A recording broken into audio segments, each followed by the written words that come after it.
Hello বন্ধুরা, শুভ সকাল। হ্যাঁ, আজকে সকাল আর মোটামুটি এখন ঘড়ির কাটায় 9:40। ঠিক আছে, ছেলে যাবে স্কুলে। আর সকাল থেকে আজকে এত কাজ। তো আজকে আমিও এখনও পর্যন্ত খাইনি, ভাবলাম ছেলের সঙ্গে গরম গরম একটু ভাতই খেয়ে নিই। ব্যাস, এটাই আমার আজকে দুপুরের সকালে হয়ে গেল। ঠিক আছে, তো যাকে কী রান্না করেছি এইটুকু গরম গরম যা করে করেছি। আর যা গরম পড়েছে ভালো লাগছে না, যাকে গরমে উল্টোপাল্টা বলে দিচ্ছি। এখানে হচ্ছে ঢ্যাঁড়স সিদ্ধ, আর এখানে হচ্ছে পেঁপে সিদ্ধ। ছেলেরও সেম ঢ্যাঁড়স সিদ্ধ পেঁপে সিদ্ধ। আর এখানে হচ্ছে আলু পটলের তরকারি।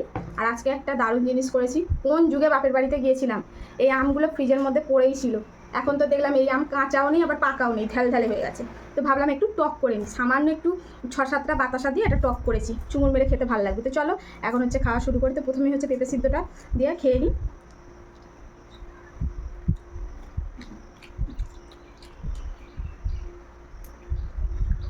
তো ভাবলাম একা একা খেতে ভালো লাগে না, সবার একসঙ্গে খেয়ে নিই। সকালবেলা আর খাইনি, একদম ডাইরেক্ট 9:40 খেতে বসে গেছে।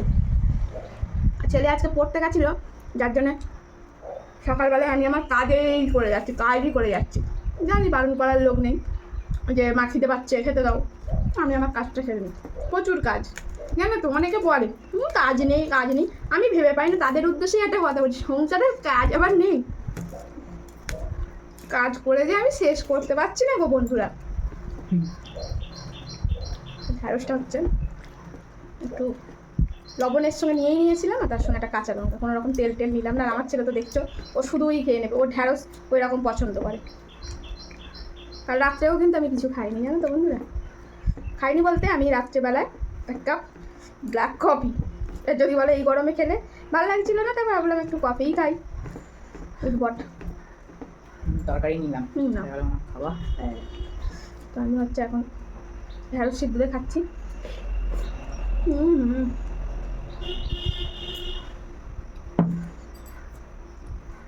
কাঁচা লঙ্কা দিয়ে মাখলে সেন্টটা দুর্দান্ত বাড়বে।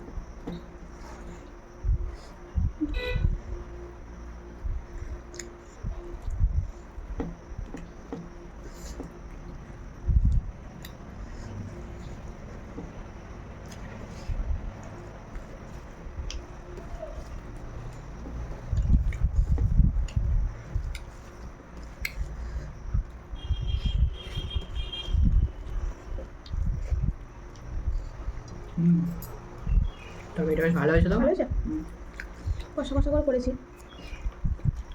আজকে আলু পটলের তরকারিটা একটু বেশি করেই করে নিয়েছি বন্ধুরা। পটলগুলো শুকিয়ে যাচ্ছে, আমার তো ফ্রিজ ছোটো, যে ফ্রিজে রাখবো তাও হয় না।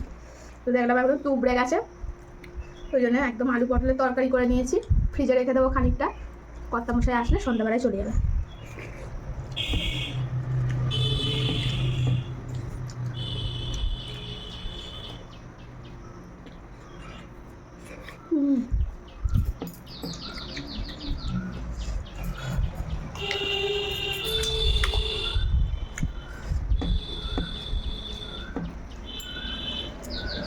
ঢ্যাঁড়স তরকারির থেকে ভাতে আর ভাজা আমার কাছে সেই লাগে। তো আজ মনে হয় দীর্ঘ 2 মাস পরে আমি সকালে ভাত খাচ্ছি, দুপুরেও মাঝে মাঝে খাই। আলু পটলের তরকারিটা দেখো কেমন দেখতে হয়েছে।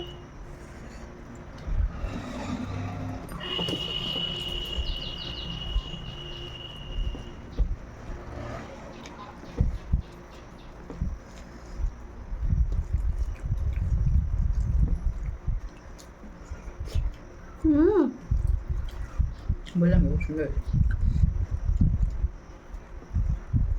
আর গবলুকে একটা নতুন ধরনের টিফিন করে দিয়েছি, নারকেলের গোলা রুটি।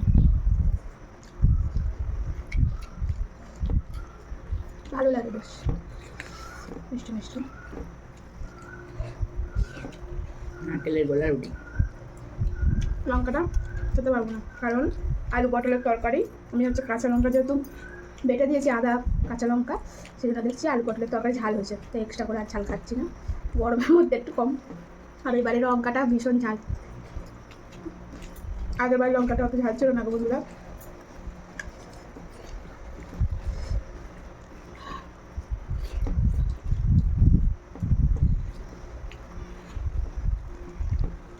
কাল শুয়েছে রাত 12টা। তোমাদের দাদাভাই আমাকে ফোন করলো যে একটু খাবার বানিয়ে রাখ, আমি এক্ষুনি আসছি। এই আসি করে এলো 9:40। এসে স্নান করে খেয়ে নিয়ে যেতে যেতে উনি গেল 10টা 20 নাগাদ। এবার আমার কত কাজ, চতুর্দিকে চাবিতালা মেরে সব কিছু গুছিয়ে গাছিয়ে কলসিতে জল ভরে শুতে গেলাম। শুলেই তো আর ঘুম আসে না, একটু ফোন ঘাটলাম, তারপর 12টার সময় ফোনটা রেখে দিলাম।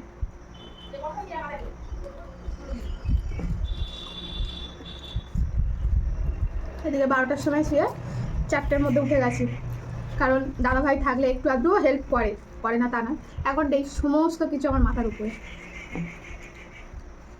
আর না থাকলে আরও বেশি ভয়ও লাগে। সত্যি কথা বলতে কি, যদি একটা কাজ যদি একটু 19-20 হয়, এসে বললাম দেখো আমি নেই, কেরাম ফাঁকি মেরেছো, এইগুলো হয়নি ওইগুলো, ওই ভয়ে আমাকে সব তীর করে দেখে দেখে করতে হচ্ছে, যাতে করে এসে না বলতে পারে কে কেরাম ভয় পাও বলো তো। মানে এত কিছু করার পরেও শুনতে হবে। ঝোল দেবে বাবা একটু দরকার। না আমি আর নেবো না, বেশ আর এতটা ভাত খেতে পারবো না। পটল না খাও আমার কাছে মাখবে না, ভাতে মাখবে না পটল।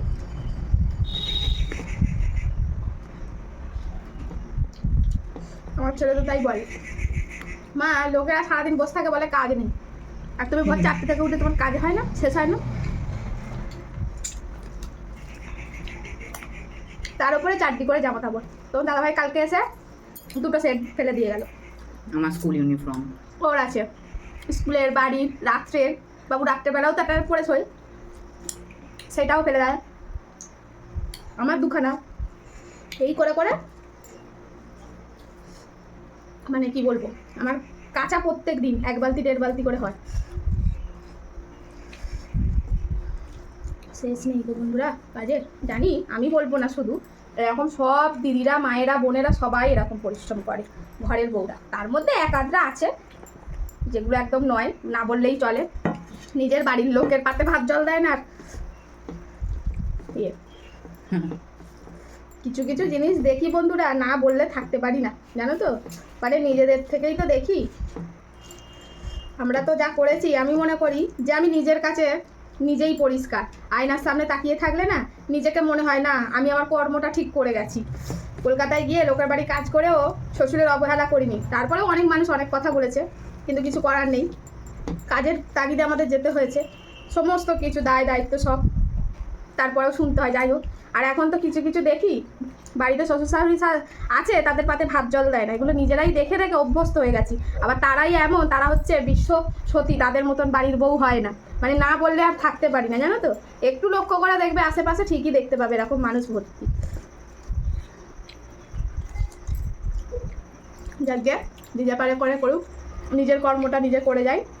হ্যাঁ যাই হোক, আর কি, এবার ছেলে চলে যাবে স্কুলে, এবারে আমি সারাদিন একা।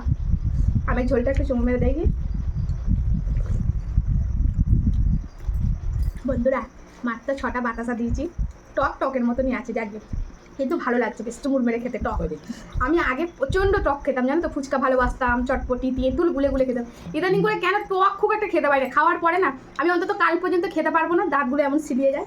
যাই হোক চলো, ভিডিওটা আর বাড়াচ্ছি না, খাওয়া শেষ, এই ভাতটুকুই আর খেতে পারলাম না। যখন দেখি আমি আর খেতে পারছি না, সেখানে আমি চেপে আর খাই না। আগে কী করতাম, খেতে পারছি না ওই দুগাল খেয়ে নেবো, নষ্ট করবো না, এরকম মনে হয়। এখন নষ্ট করি না, বাটিতে রেখে দেবো, পরের দিন খাবো, কিন্তু চেপে খাই না, যার ফলেই আগে আমাদের মানে ওয়েটগুলো এরকম অবস্থা ছিল, বুঝলে। তো এখন হচ্ছে ওটা আর করি না। যাই হোক, তোমরা এখন সবাই কমেন্ট বক্সে একটা কথা বলো মেসেঞ্জারে, দিদিভাই তোমাকে অনেক রোগা লাগছে, দিদিভাই তোমাকে রোগা লাগছে। সত্যি কথা বলতে না আমার এত ভালো লাগছে, এত আনন্দ লাগছে। তখন পরীক্ষা দিতাম না, পাস করতাম যে আনন্দটা, তার থেকে এখন বেশি আনন্দ লাগছে, হ্যাঁ আমি পেরেছি, আমি পারবো। তো যাই হোক, আরও এই জিনিসটা চালিয়েই থাকবো, যে হ্যাঁ ছেড়ে দেবো তা না।